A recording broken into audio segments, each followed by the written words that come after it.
Hey, welcome to the Pharmacy Residency Podcast, a member of the Pharmacy Podcast Network, and I wanted to talk a little bit about some trends going on as the match approaches.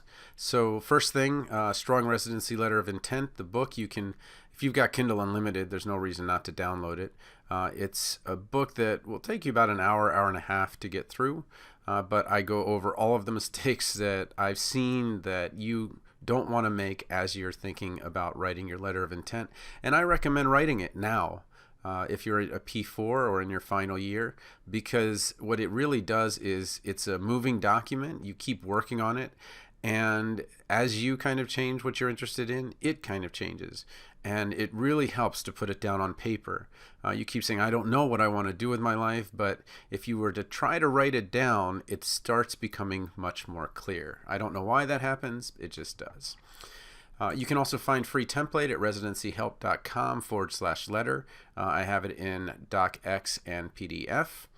And then certainly if you're doing the interview or get an interview, also recommend Brandon Dyson and mine's 100 Strong Residency Interview Questions, Answers, and Rationales. Recommendations, you should be asking for recommendations for everyone you've already gone to do an APPE with. I can tell you that as soon as residency season starts, there's going to be a lot of no's going out there for the recommendation because they're just overwhelmed and have too many already. So now is really time to do it. And I go through exactly how you should do it. There's going to be two different steps that you really want to take. First is getting the commitment, and then second time is putting all the details. If you do want help with the LOI and this residency season, it's just $75, a one-time fee for the whole season, and I'll work with you and work with your letter of intent document. Okay. All right, well, let's talk a little bit about the match. The schedule is coming up November 1st, so we're just 22 days away until the list of programs come in, so get your Excel files ready. But I can talk to you a little bit about some trends that I'm seeing already from the people I'm already working with the letter of intent. And I was really kind of surprised that I got so many responses so quickly. And I mean, I know I've got a number of connections on Facebook and LinkedIn and so forth. But what surprised me was who I was getting. And I wanted to kind of go over that. And I'm not going to tell you their names, but I'm going to tell you a little bit about them. Because I have so many now. So the first thing that you want to know is that when you're signing up for the match, you've made this agreement, and this agreement has one part that you really, really need to understand. And I'll read it to you in its entirety and then talk about it. I understand that I must not communicate my ranking intentions to any program and must not request that a program inform me of how it intends to rank any applicant. I understand further that participating programs must not communicate their ranking intentions to me and must not request that I state how I intend to rank it. It's a violation. What that means is that even though a program might be absolutely sure they're going to have someone, that there could be 8, 9, 10 people coming in there doing the interviews, and all they're really applying for is a 1% chance that the person that was going to do it isn't going to do it. And what I want to go over in this very short video is, or it'll be video on YouTube and then it'll become the podcast episode on audio, is how you can tell without being able to ask the question. And I was watching Longmire last night, and she was under a confidentiality. His daughter Katie was under a confidentiality agreement. It's like, well, is there a way that you can get around this? And there is, I think, some ways that you can minimize your chance of going and applying to a program to which you will have no chance at getting. And I mean, I'm just saying that their ties to the person are too strong. So those programs, I think, especially if you can just get this one answer from the current residents, this is what you should be asking. Whether you're at ASHP for the national one, or if you're in a regional one where you're hearing from residency programs, what you want to know is, did they do an APPE at the site that they're at? So what you're going to find out is maybe there's 10 residents and 8 of them did an APPE, or even more so, did one of those longitudinal ones where they spent maybe 20 weeks in the same hospital. And if you see that the majority of people have already done an experience there and you haven't, that program is saying, look, we don't want to deal with people that don't know our EHR, or we don't want, it's just so much easier to have someone that's already been there. They've, basically interviewed for 5 to 20 weeks. We're really not taking outsiders. The other thing you want to know is what state or states are they from? And some places are very regional, and you'll go in and you'll say, wow, you're from there too? Okay. And I'll just use a state that I don't have any ties to necessarily. So we'll just say Indiana, because it's a Midwestern state near me. So, oh, you're from Indiana, and your co-residents are from Indiana, and your other residents are from Indiana. And they might not be from, one pharmacy school, but you see that they're all from Indiana, or they're from Indiana and Illinois and Iowa, or something like that. And so what you're finding out very quickly is that this program is very regional, and that the ties that they have are probably to the schools in the area, and they can just call those professors up that they know and just say, hey, such and such applied to our program. I saw you give them a recommendation. I just wanted to follow up with you. And that's one way that a residency program can deal with the just massive number of applications. Because if you are a Midwestern person, especially if you start talking about your spouse and things like that, if you are a Midwesterner and you have a Midwestern spouse and you are staying in the Midwest, then they know that you are pretty likely going to stay there.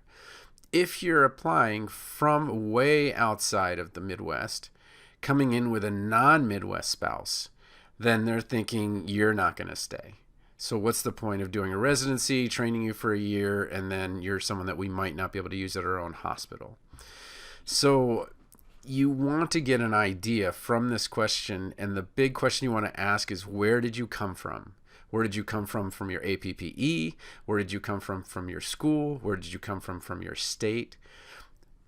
Where the residents in that residency program come from tells you more about your chances at getting that residency than any other factor that you could ask them about.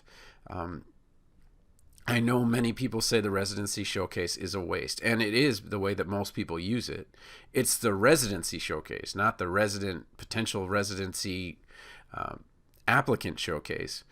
It's the residency showcase, so they're showcasing their programs. But what you really want to know is, put your business card away, put your CV away. What you want to do is just keep listening, and start listening for what are the things that these people that got accepted have in common.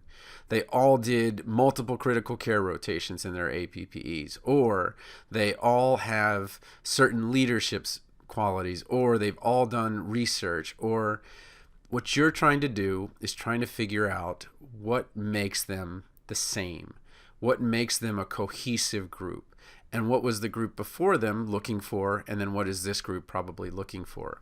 So I know that when you go by these, it feels really international, to be honest. It's kind of cool. You go past the New York schools, and then you might go past a Midwestern school, and then you go past a Deep South school, and you hear all these accents and all these things, and it's really cool. But what you also see is that they are, for as heterogeneous as ASHP makes it sound, they are very homogenous. And I'm not talking about race and things like that. What I'm talking about is that a school in a southern state many times has many schools from the SEC, or the Southeastern Conference. And that's just the way it is. So what you're looking for, and the one thing that you want to listen for as you're sitting there trying to figure out where to go, is, what is it that these residents have in common? Do I have that in common with them? And then, am I going to even have a chance at this place because I did or didn't do an APPE with them? The one big trend I wanted to talk to you about is this one, and it's speculation on my part. If you want to find the results from past matches, you go to natmatch.com/ASHPRMP/stats.html, and you can see the previous years. And I've already kind of put all the previous years together, and I'm going to tell you through 2019 what's happened, and I'll make this a little bit bigger for you. So the number of applicants here has gone up, and then the number of sites available has also gone up. But if you go down here, the applicants that matched went up. That's good, more people matched. But the people that didn't match also went up. You're like, whoa, how can that be? The number of sites went up, so certainly the number of applicants that matched went up. That's not true. The number of sites went up, but the number of sites didn't go up enough. So again, there's an outpacing of the number of sites and the number of people that want it. Now, this is my big prediction for this year, and I don't know if it's going to come true or not. So it is pure speculation.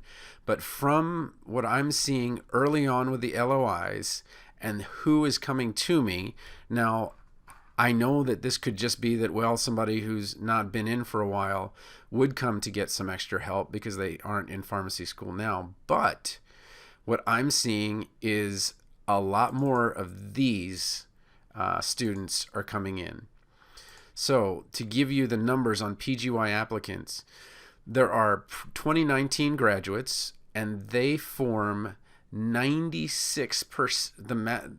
Let me do the math again. So 402 plus 5183, okay, divided by 402. So it'll go 402 plus 5183 equals, and then 402 over that number, 5585. 5585. Okay. 7% of the applicants last year, and that's 400 of them, were pre-2019 graduates. That's not just 2018. That's pre-2019. That means that of the 2,000 people that didn't match for a PGY 1, only 400 of them reapplied the next year. Okay, so only 20% of some, although these people said, no, I absolutely want to do a residency. I'm not going to continue my career without a residency. 20% of them didn't have the grit and wherewithal to get through the next year, or they got a job or something like that. But that whole, I have to do a residency doesn't show in the data if 400 of 2,000, and that was only 2018. But we're talking 400 of, let's say, the last 3 years. So we're talking about, 400 out of, 6,000 or something like that. That is a really, really tiny number. Now, what I'm seeing is there are a lot more people that graduated last year that are applying this year. There's a couple of reasons for that. One is if they just didn't get a job and they're maybe stayed as an intern or technician, they're going to come back and apply this year to try to get that residency so they can get their dream job. Second, they're looking at their actual salary in a 32-hour-a-week job, and they're saying, residency isn't such a sacrifice anymore. I'm making $70,000. I could make $50,000 in a residency or $45,000 in a residency. That's not a huge difference. And so they're saying, I'm just not satisfied with my career. I'm going to enter the match, but not quit my job until obviously I get a match. And so they have kind of that backup. The third group that I'm seeing are the ones that just can't get the job they want because they've been in practice, but their practice experience doesn't allow them to do BCPS or whatever it is. So in these three cases, I'm seeing more pre-2019 graduates. So this is my big concern. Because of the increase in percentage of accepted students to pharmacy school, over the next 4 years, we have no decrease in the number of graduates. I think it's 3 or 4 years. It's been very flat. So my concern is that this 7,000 is not going to go up by 500 like it did from last time. My concern is this 7,000 or 6,968 number of applicants enrolled in the match is actually going to go up exponentially. And I'm thinking that it's maybe going to go up to 8,000 or 9,000 applicants for PGY1s. Because right now, you're going to job fairs. And I'm seeing that some job fairs don't even have most of the biggest employers in the country, the Walgreens, CVS in some cases. Who's number 3? Rite Aid got absorbed by Walgreens or part of it. So what I'm seeing is that you're going to the job fair and everyone else is going to the job fair and they're like, hey, what gives? Not only are we not getting positions, but we don't even have a chance to get a position, or the position is something I don't want. And so all of a sudden you've got this huge group that's saying, man, we're really going to maybe need to apply for residency that wasn't thinking about it. The other big thing, and I won't point out schools, but what I'm seeing is between a 20 and 30% unemployment at graduation.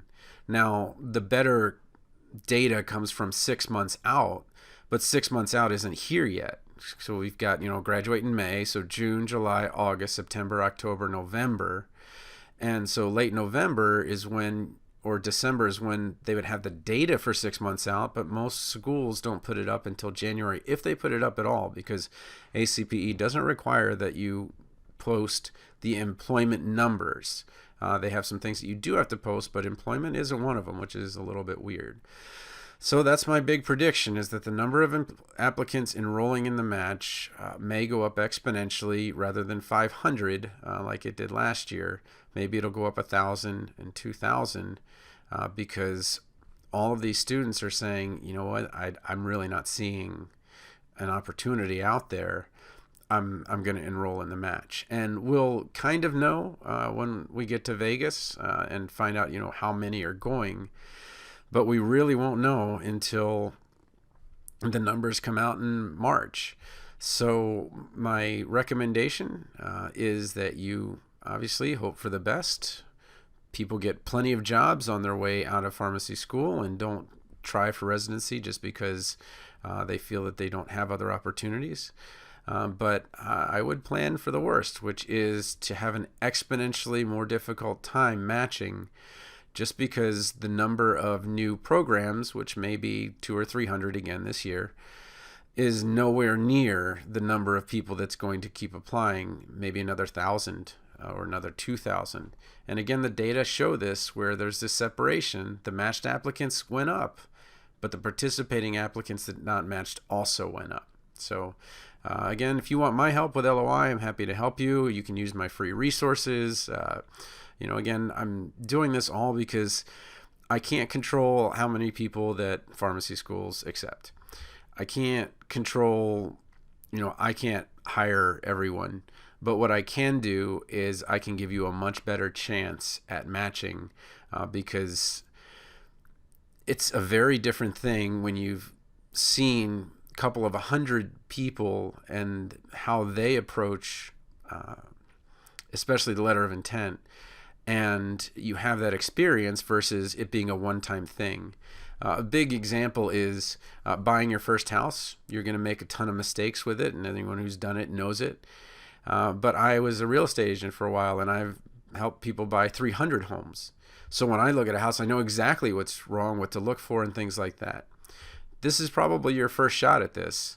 And so the best way to become really experienced at it really quickly is to start working with other people who have been there before. All right, good luck. And again, aagara@dmac.edu if you want to talk to me, or I'm Tony Pharm.D on LinkedIn.